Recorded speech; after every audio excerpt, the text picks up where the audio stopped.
all right? But the system, it is against him.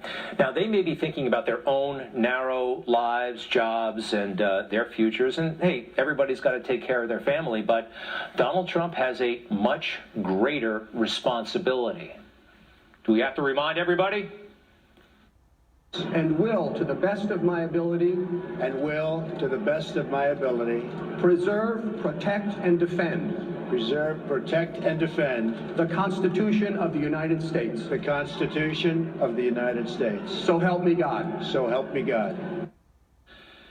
He has a duty to defend the Constitution.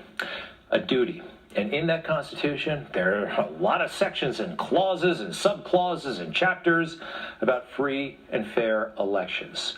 The media, they're looking for, I don't know, I'm so confused by them. I don't know really what their agenda is. It's anti-Trump, we know that. But he actually is fulfilling the obligations of his office. Meanwhile, where's the evidence? I keep hearing that from the other side. Well, you haven't presented the evidence yet. That comes. I mean, we've seen this on television, right? I'm not a lawyer. Actually, I wish I was so I could help out. I really do. But not a lawyer. But I've seen it. You file, and then there's the discovery process, right? And that's where the evidence is found. Now, this man, his name is Richard Hopkins. He is a mailman from Erie, Pennsylvania.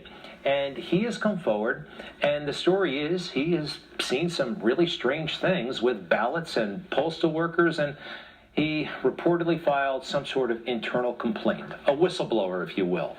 Well, the mainstream media jumped all over him trying to debunk his story. Now he's saying that he never took it back. They're reporting that he did. It gets a little confusing, but what's not confusing is that people are out to destroy him because he potentially has information that helps the president. Now, what do they do with people who have information that might harm the president? What do they do with them? They get the royal treatment, don't they? The American people have heard the testimony of truly patriotic career public servants. I have no interest in advancing the outcome of your inquiry in any particular direction except toward the truth.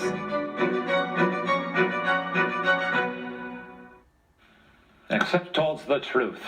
And there they are, lauded by Time magazine again because they were going after the right guy, and they got great credentials. Did you see that one guy wearing a bow tie? But our guy, this mailman from Richard Hopkins, he's just a mailman. What does he know? Oh, no. And they jumped all over him and his story. He might have been badgered, by the way, in this process by the Postal Service. We'll see in the end, but I just don't like how they're treating this guy. From day one, they're trying to discredit him where they were celebrated, given national television time in Congress. We saw that during impeachment. A little bit over the top, maybe. All right. Meanwhile, the president today, it is Veterans Day, and he went to Arlington National Cemetery, and I believe he was truly moved. Let's watch this for a moment.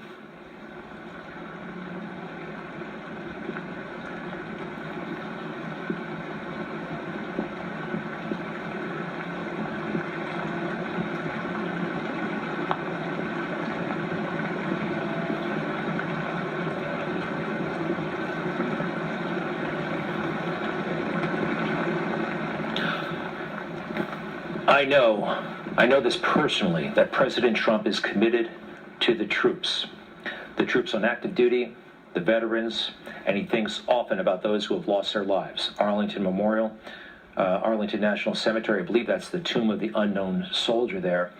You can't tell me he's faking it or playing politics, but some little reporter at MSNBC thinks they can read the president's mind at this moment. As the outgoing president, he's trying to remind Americans he is still the commander-in-chief. That's why he's doing this very important ceremonial visit to Arlington National Cemetery today. That's why you've seen some personnel changes at the Department of Defense and elsewhere. She's so certain, isn't she? That's why he's doing this, because he wants to show people that he's still president. It is Veterans Day. He does this every Veterans Day. I know he thinks about the troops all the time, Memorial Day as well. But no, this is political signaling to show that he's still in charge. And it's all political signaling that he got rid of his Secretary of Defense. Oh, and did you hear about that at the Pentagon? The Secretary of Defense has been fired. Everybody was talking about it on the way to work. They were like, wow, Mark Esper. Mark Esper is no longer at the Pentagon. I mean, I'm telling you, I heard it on the train. I heard it at Dunkin' Donuts. The girls over there were talking about it. I mean, Mark Esper is no longer, I'm sure you're talking about it with your families, of course. The mainstream media, they're documenting how people are traumatized that Mark Esper is no longer in the Pentagon. Well, Martha, you've covered Washington, you've covered the Pentagon for years. Have you ever seen an interim period like this? A defense secretary out, 3 more top Pentagon officials tonight. And if this is unsettling for folks at home, what do your sources tell you tonight? Is there any concern that this could put national security at risk? You know, David, no one has seen anything like this. There is concern about what this means. Is the president planning a military operation or the use of federal troops, which Esper opposed? Even Mitch McConnell praised Esper today, and Republican John Cornyn, a member of the Senate GOP leadership, said of Trump's decision to fire Esper, "I don't think it helps him, and I don't think it helps the country." Okay, first things first. Who is this Esper character, okay? If somebody offered you $1 million, could you pick Mark Esper out of this lineup of very nice gentlemen, huh? I don't know. I don't know how many people can do that. I haven't heard anybody talk about Mark Esper and his policy chief and some other assistant deputy all leaving. So what? It is the biggest bureaucracy in the world. They got plenty of bureaucrats to keep that machine going. But over there at ABC, they want to make it sound like it's on the brink because Mark Esper is not in the Pentagon. Let's actually, I know which one it is, by the way. It's the guy with the glasses, second over from me, okay? Here's another picture of him. That's Mark Esper and General Milley with the president. This is after one of the Black Lives Matter riots in front of the White House. And I actually think he's totally entitled to fire Mark Esper and General Milley, for that matter, as well.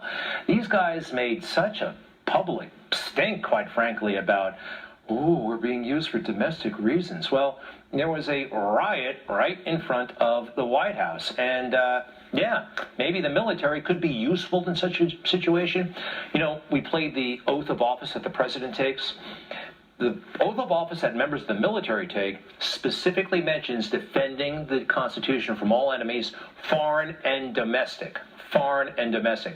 Both of these guys don't seem like they're team players. They're not taking care of the boss. And, well, I think the president made the right call, and who knows, maybe he'll make the right call again. All right, folks, we should touch on Joe Biden, Vice President Joe Biden. Remember, this whole Vice President-elect thing is a media fabrication, but he, I think, did a nice thing, going to a memorial in Philadelphia, War Memorial, and placing a wreath along with Dr. Jill Biden, and that's appropriate, very much appropriate. But I will tell you this, and I don't want to make it too partisan, but how do I say that? Democrats and the military often don't mix.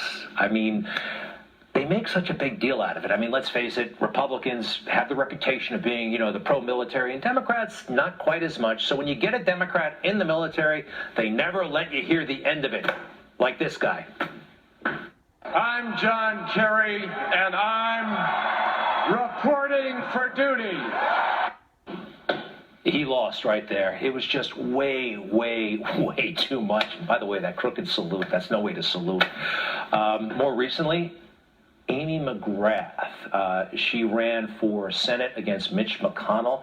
And every single question, and I say this as a fellow pilot, fellow Marine. I mean, I like all that stuff, but every single question, she brought it up.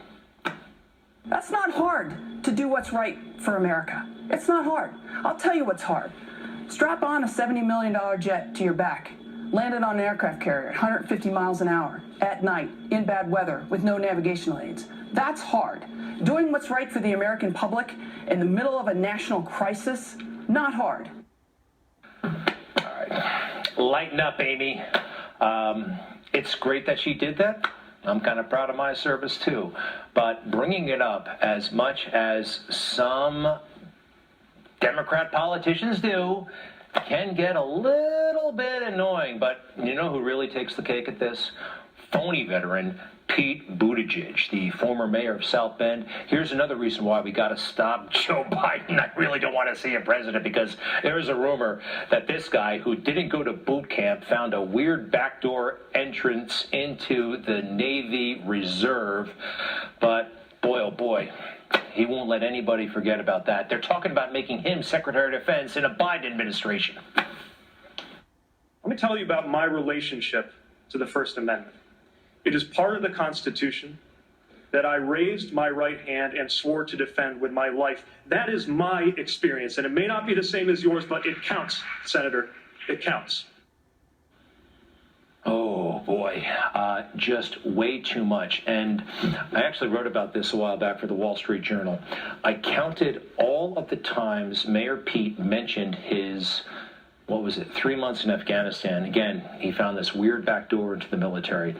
He talked more about his 3 months in Afghanistan than John McCain talked about his 5 years in Vietnam when he ran for president in 2008. It's incredible. I got the numbers to back it up. So I don't think this guy belongs in the national conversation anytime soon. All right, brings me back to Donald Trump. Did not necessarily